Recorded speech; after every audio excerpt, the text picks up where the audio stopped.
Hello everyone, hope you're doing well. Today we're back in War Thunder with first of all a news segment. So this is the planned technical works for Project X update 1.79. It's going to be happening on the 12th of June at 8 GMT. So not too long after this video goes up.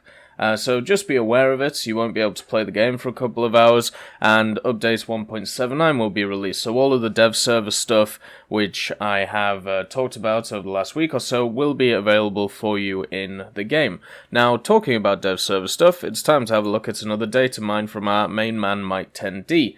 Now, what is kind of interesting about this is, first of all, there seems to have been 3 updates to the dev server today, which a day before a major patch, first of all, is worrying, and second of all, means that they're either thinking about changing stuff or stuff is being changed, meaning that this information here might not be 100% accurate, and also it is subject to change when compared to when the update comes out tomorrow. I already showed in the blowout panel video that there was a hell of a lot of issues with the bugs to do with that stuff. Hopefully they've been fixed today. If not, then we're going to have a hell of a lot of forum threads, I'll just say that. But there is other changes, which kind of makes sense, and I feel like would go straight through to the live server. So we'll go through them. So the first one is the IAR-18C. If you don't know what this is, it's the new Rank 2 premium Italian aircraft, which is actually Romanian. A lot of people argued that it should be in the German tree. I think they've got a good shout at that. But the main difference that is happening right now is that its price is changing from 850 to 1000 GE. Now, as a rank 2 plane, being 1000 GE, it is a content created plane, so it was created by a member of the community. I think 1000 GE is completely fine for this rank 2 aircraft. It has 2 MG151s, 2 7.92s, I believe, on it, and overall, it is what is going to be quite a decent plane. I think it'll be a good grinder for the Italians if you haven't used it yet. Or if you haven't used the Italian tree yet, and since the only other premiums you can get for Italy are either not the best, or they may have gone past their heyday, I think picking up the IAR if you're interested in rank 1, 2, and 3 Italy isn't a terrible idea, and 1000 GE is a decent price for something like that. The BF-110 G2 has 2 additional MG151 20mm cannons.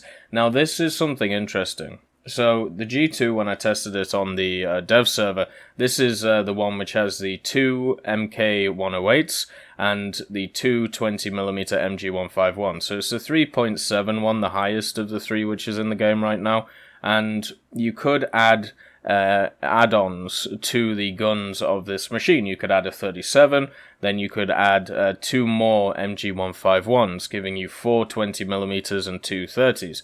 If now this means that you can add in 2 more guns, then that means that you will have 2 30s and 6 20s with the add-on, or 2 30s and 4 20s if it's standard. Now, this does not clarify if it is standard or not, so therefore it's very hard to tell whether this is going to be another modification for the aircraft, just like the additional 20mm and also the 37, but if it is an add-on, then I don't really see how useful it is, and if it's default, I think it just kind of hurts the plane in a way.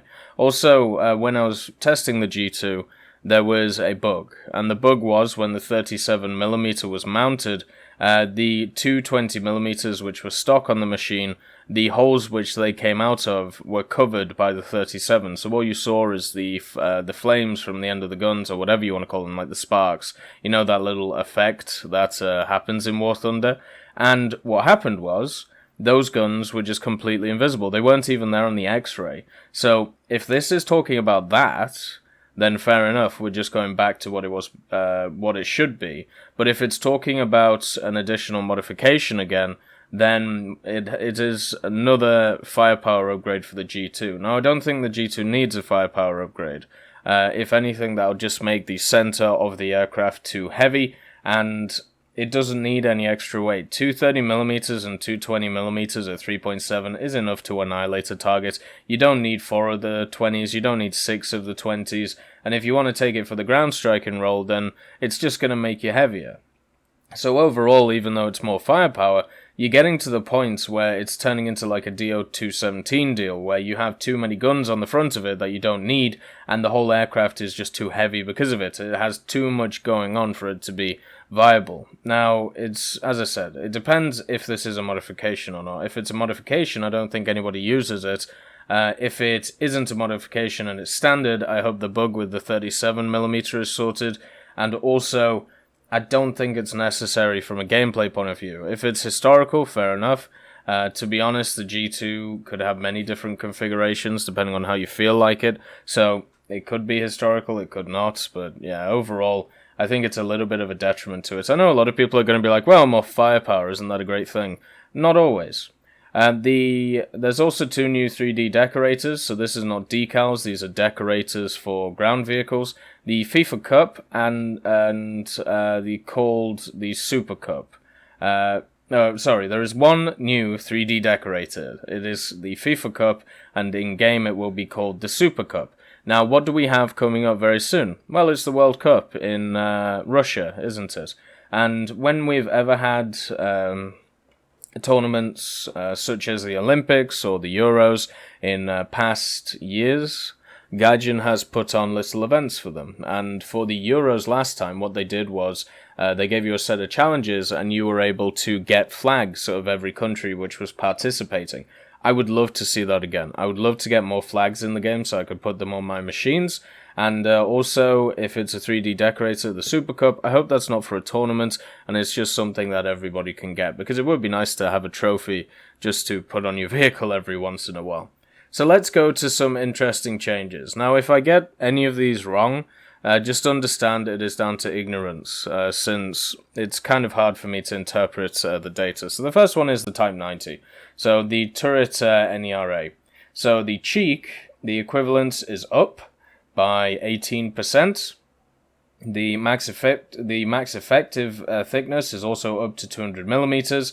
The mantlet of the RHE equivalent is up by 10%, so the mantlet max effective thickness is up by 90mm. So for me, that means that the turret of the Type 90 is a lot more effective, or it seems like it's a lot more effective. When I say that, though, the turret of the Type 90 was incredibly good already on the dev server, so adding 80mm and then more to the gun mantlet itself, we'll have to see how that happens. For me, the mantlet now has set itself up to not be as much of a weak spot, but with upgraded rounds, the majority of the tanks should still be able to go through it, even though there may now be a possibility that you bounce off that mantlet instead of going straight through. So aiming for weak spots on the Type 90 is definitely going to be something you have to do. So the turret ring and also the driver's hatch. Remember that the Type 90 also only has 3 crew, since it's an autoloader. So aiming for 2 of those crew members if you can, knocking it out in one foul swoop is definitely what you should do. But now the turrets have more armor, the turret cheeks at least, and the mantlet also. So the mantlet is not going to be a complete penetratable thing all the time for every machine, but the turret cheeks are going to be pretty much impossible to pen. Or at least that's how I'm interpreting it, right? The hull has been made less effective against KE, so it's down by, 5%? Yeah, that's 5%. So that to me says that they're weakening the hull, increasing the turret. So this is going to be more of a hull down machine. I mean, with the speed of it, with the gun of it, with the penetration, it's going to be able to do whatever it wants on the battlefield. It's not going to be stuck in one role like the Challenger is, or it's not going to be something which has issues doing whatever. If it wants to go hull down at the back of the map, it can do that. If it wants to go around the sides, it can also do that. It can do anything it wants this Type 90. The only issue that it may have is, as I said, the crew. Having only 3 crew, and also the fact that if they decide to nerf the reload on it, which is something they have said in the past they use to balance, then what's going to happen is it's going to, well, first of all, annoy a lot of people, and you can't change it through your crew skills, so that is something to think about. The Cromwell is going down in turret armor again. Now, if my memory serves me right, in update 1.77, they increased the armor of the Cromwell turret. and now it's down. The side of it is down by 13mm. The turret back armor is down by 13mm, and the front armor is down by 12mm. So overall, the turret's just becoming less effective. Now, is this really going to make that much of a difference to a Cromwell? I mean, not really. It's still a high enough amount of armor to stop stuff like the majority of AAs that it'll face, and it's not enough armor to be able to stop the general mediums that you face. It will, in certain circumstances, mean that angling is not as effective, but the Cromwell's turret is a square, so angling doesn't really help you that much. Overall, the changes are annoying, as somebody who likes the Cromwell, because, I mean, always having less armor without a performance hit is, you know, just kind of annoying. Or like if they had less armor on it and then it gave me a boost of like 2 miles an hour, then I'd be happy. But that's not how this works. So it's just a straight nerf to the Cromwell turret. You should be shooting first anyway in the Cromwell, so yeah, it's annoying and it'll affect very small circumstances, but overall it won't really make a difference. The XM1, so the turret cheek composite, the middle plate that stops heat, not the entire turret, max effective armor limited to 200mm. So the XM1, when we tested it on, and this is the GM version by the way, not the Chrysler version that the Xbox One people are getting, this is the PC and PlayStation 1. So the XM1, when tested on the dev server, to me was a go-kart. It was something which had a pretty decent gun, decent reload, very good speed, and no armor. And it seems like they're limiting the armor even more. I don't think this armor change will make that much of a difference. It's still the way I described it, and the way a few others have described it, is kind of like an RU-251.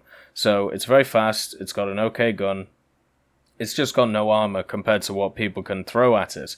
If it gets down-tiered, maybe its armor makes a little bit of a difference in certain scenarios, but the majority of the time, it's really not going to do anything.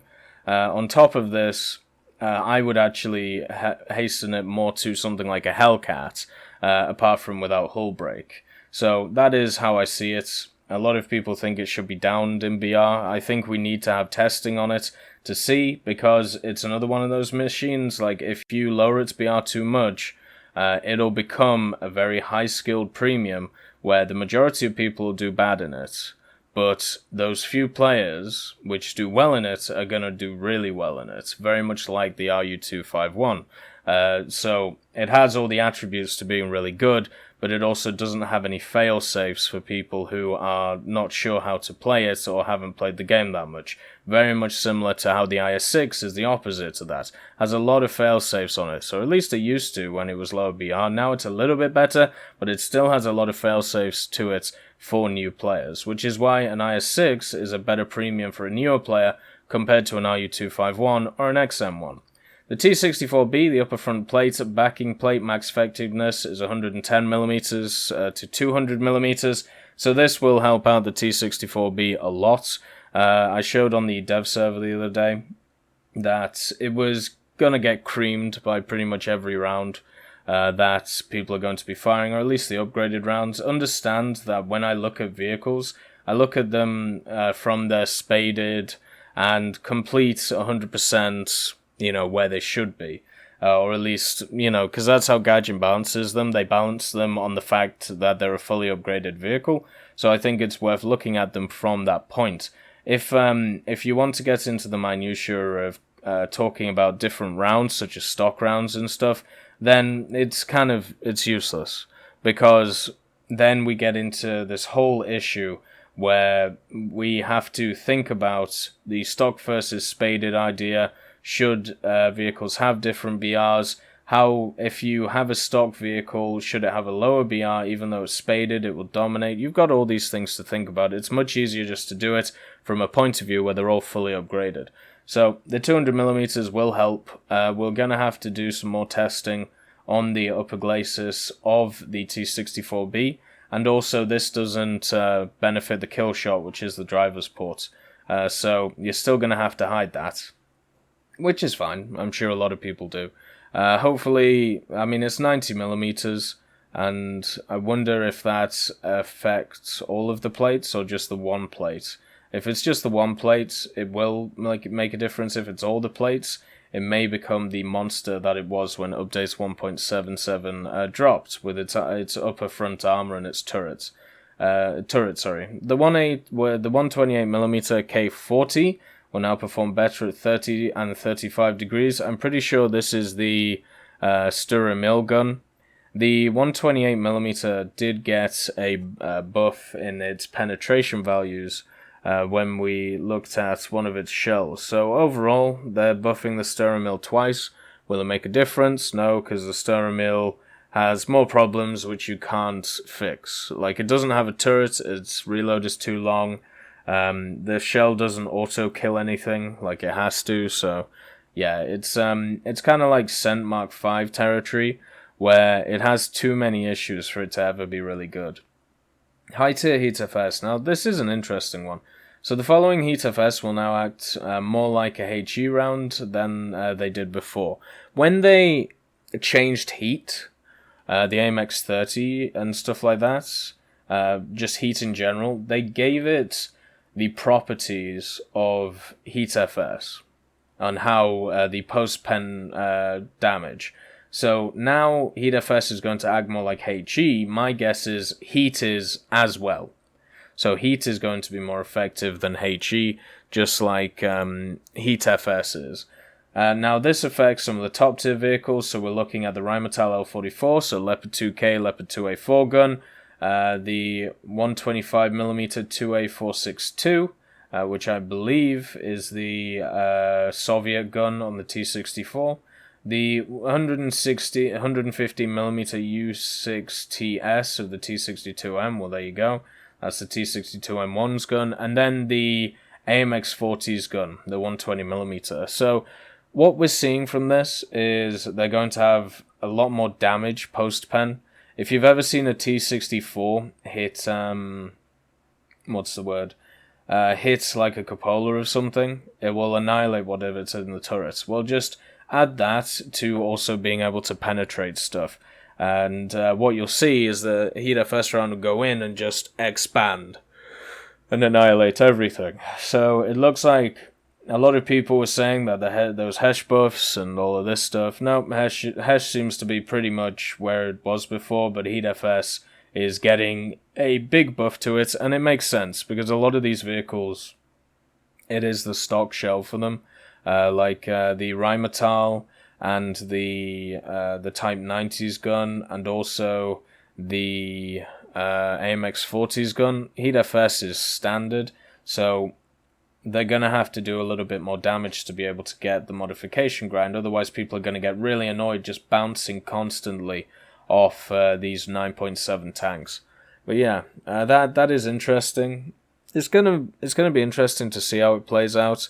I feel like it's going to be a little bit annoying to get used to, but at the end of the day, once these things are fully upgraded, nobody's going to use those rounds. So it will make the stock grind easier, and for me that's good. Now also, there was a bunch of Leo 2K changes, 2A4 changes, sorry, Leo 2A4, not 2K. And this happened after the first dev server update, then they did a second one, and Mike basically just said, screw it, like, I'm not doing this, they keep changing it, and therefore you'll just see tomorrow. And I don't blame him. Sometimes it can be really annoying reading through stuff like this, especially when it's being constantly changed. I know personally I've made videos where the next day stuff has been changed. And it's just like, well, just like now, right? I do the bunch of dev server videos, talk about the vehicles, and then the next day they change some stuff. It is annoying. And it's the reason why in every video I do on War Thunder, there is a link to what update the video is from. So if somebody comes around like in a year's time and goes, hey, it's different now, then it is how it is. It kind of saves my ass and makes you understand that this is for today, maybe not the next day. And it's something we have to get used to with ever-changing games. We're not back in the 90s where updates didn't exist. And unfortunately, games companies more and more are doing more minor little updates over and over again, making it hard to do. But it is how it is. I don't blame him for not covering it. It can be incredibly annoying sometimes, especially when it takes an hour to fish everything out, and then they change everything within like a minute. It wastes your time, it wastes everybody else's time, and it just is how it is. Also, the comment at the bottom there, you all need to be patient, you guys maybe sympathize with the War Thunder mod sometimes. This is something I will do a video on at some point, because I think it's important and something that the community in general doesn't understand. If somebody is providing information, it is much easier not to hound them for more information. Or if you are somebody like me, or somebody like another content creator, or somebody who has like a following in War Thunder, just understand that sometimes it is not good to bombard us with messages because we become hostile and we become annoyed. Because if you don't become hostile and annoyed and you're open to everything, then you get overwhelmed incredibly quickly. You've got to remember how many people there are to message a person like Mike 10D, asking him for information, asking what's going on. We're talking about War Thunder Reddit, we're talking about the forums, we're talking about Discord, we're talking about other channels on top of this. The majority of my time, which I spend on the Discord now, is talking to people. And that's good, because it means that I can talk to the community. At the same time, it means that a lot of the time I'm not playing War Thunder like I used to. And it is something that you do have to understand. Like, it can be incredibly overwhelming, and sometimes patience is in order. I know a lot of people want new stuff. I know a lot of people want to get things fixed incredibly quickly and think that everything could just happen like that, right? That's just not how this works. Time, patience is important. Patience is a virtue. Oscar Wilde, The Picture of Dorian Gray. Please go read it. I hope you all have a wonderful day, and I'll see you next time.